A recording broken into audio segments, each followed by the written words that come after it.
Il s'agissait de l'essai en vol intégré numéro 3 avec son premier étage super lourd numéro 10 et son vaisseau spatial Starship numéro 28, faisant le grand saut vers une technologie de réutilisation complète pour les missions vers Mars et au-delà. Je m'appelle Christophe Paget et bienvenue sur votre chaîne Espace News.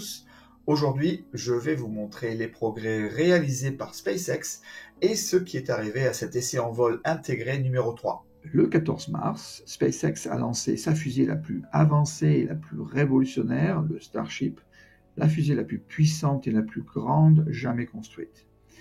Elle mesure 121 mètres de haut avec un diamètre de 9 mètres. Propulsée par 33 moteurs Raptor, le premier étage a décollé du site de lancement de Starbase à Boca Chica avec une poussée de 7600 tonnes. En contraste, la fusée N1 de Roscosmos avait 40% de poussée en moins que le premier étage super lourd du Starship, tandis que le SLS, un peu plus contemporain, de la NASA, avait 47% de poussée en moins. Laissez-moi vous montrer comment l'IFT 3, donc Integrated Flight Test 3 de cette semaine, se compare à l'IFT 2 lancé 4 mois plus tôt. Les deux fusées ont eu des comportements similaires lors de l'ascension jusqu'à une altitude de 72 km. Les 33 moteurs Raptor fonctionnaient correctement. IFT-3 était légèrement plus rapide. L'une des nombreuses améliorations de l'IFT-3 a été l'ajout de 4 antennes Starlink qui ont permis aux caméras embarquées de nous montrer en temps réel l'ascension de la fusée, ce qui était pratique car le ciel était plutôt nuageux, ce qui limitait un peu la vue au sol. Le changement notable était cependant l'inclinaison de la fusée. En effet, l'IFT-3 était plus incliné que l'IFT-2 à partir d'une altitude de 50 km.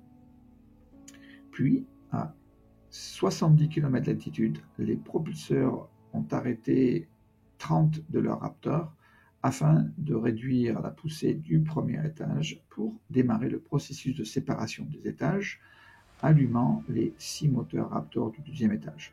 Donc cette technique de séparation à chaud offre à Starship plus de performance.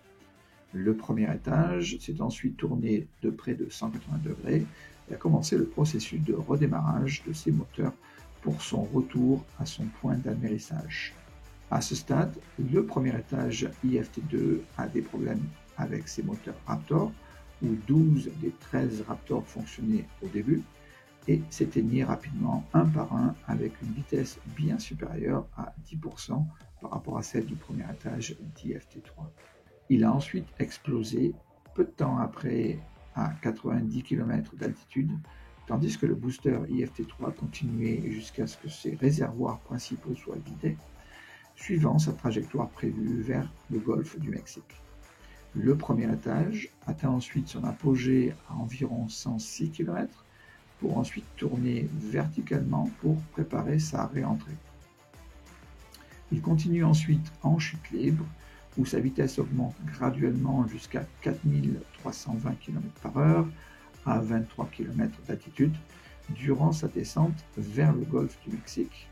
Sa vitesse diminue considérablement à 1300 km/h grâce à son atterrissage, bien que la télémétrie ne nous montre pas que les moteurs soient allumés jusqu'à ce qu'ils atteignent à peu près 1 km d'altitude, moment auquel il a explosé à 462 mètres au-dessus de l'eau, exactement selon SpaceX.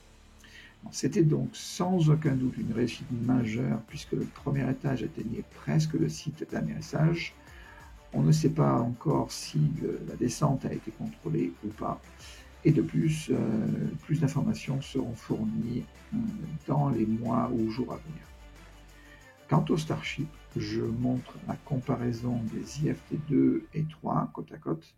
Les deux véhicules se comportent de la même manière, sauf que le Starship numéro 28 de l'IFT numéro 3 contient moins d'oxygène liquide que celui de l'IFT2, ce qui était en fait attendu puisque l'explosion du Starship numéro 25 de l'IFT2 était due à un excès d'oxygène rejeté durant le vol qui a ensuite pris feu. Cet excès d'oxygène devait simuler une charge utile.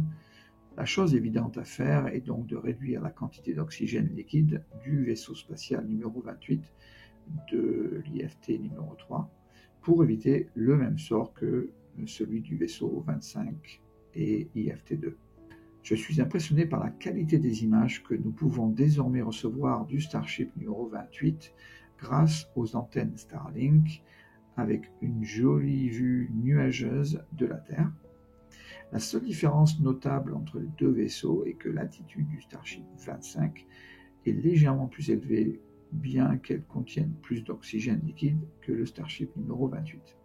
Les deux véhicules ont atteint 149 km d'altitude, moment auquel le vaisseau numéro 25, durant son IFT2, a connu une mort subite. Peu de temps après, le Starship 28 a vu ses moteurs principaux coupés, atteignant l'orbite prévue et poursuit son voyage vers l'océan Indien, son site d'amérissage, à 150 km d'altitude et à une vitesse de croisière de 26 500 km/h. Le Starship s'est ensuite tourné de la tête aux pieds pendant cette phase et a subi des tests de sa porte de charge utile, comme vous pouvez le voir sur votre écran. Je ne suis pas entièrement sûr si ce test a été concluant, mais ce sera peut-être mentionné dans les mois à venir.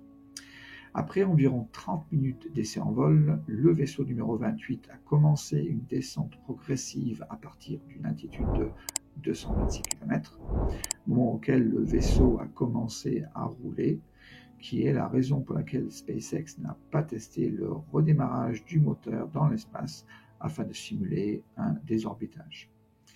42 minutes plus tard, le vaisseau 28 commence à se positionner verticalement à environ 134 km d'altitude. Son altitude diminue régulièrement jusqu'à 100 km où le Starship rencontre l'atmosphère terrestre et le plasma commence heureusement à apparaître du côté des tuiles de protection thermique. Une étonnante lueur orange recouvre le ventre du navire.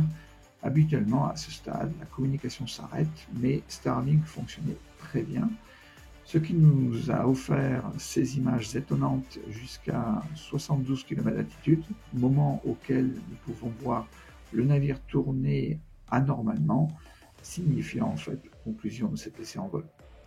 C'était un essai en vol fantastique à regarder, je dois avouer, avec de nombreux détails. Starship n'a pas survécu à la chaleur de réentrée, malgré l'utilisation des tuiles à protection thermique. Je vous fournirai bien sûr de plus amples explications sur les causes dans les mois à venir. IFT3 de SpaceX a clairement démontré de nombreuses premières dans ce domaine de fusée et en matière de réutilisation complète, une tâche monumentale à maîtriser, sans aucun doute. Néanmoins, des tonnes de données seront analysées chez SpaceX pour comprendre et résoudre leurs lacunes. Le matériel d'ailleurs de l'IFT numéro 4 est presque terminé. Il devrait s'agir du premier étage numéro 11 et du Starship numéro 29. J'ai hâte de voir cette IFT4 dans les mois à venir. Quant à l'étage numéro 0, où le support de lancement, de retour à Boca Chica, au Texas, semble être en bon état, mais c'est encore difficile à dire à ce stade. J'espère que vous avez apprécié cette vidéo. Merci de l'avoir regardée. Veuillez vous abonner à cette chaîne pour obtenir chaque semaine les dernières informations sur l'espace et le matériel spatial. Je m'appelle Christophe Paget et à la semaine prochaine. Au revoir.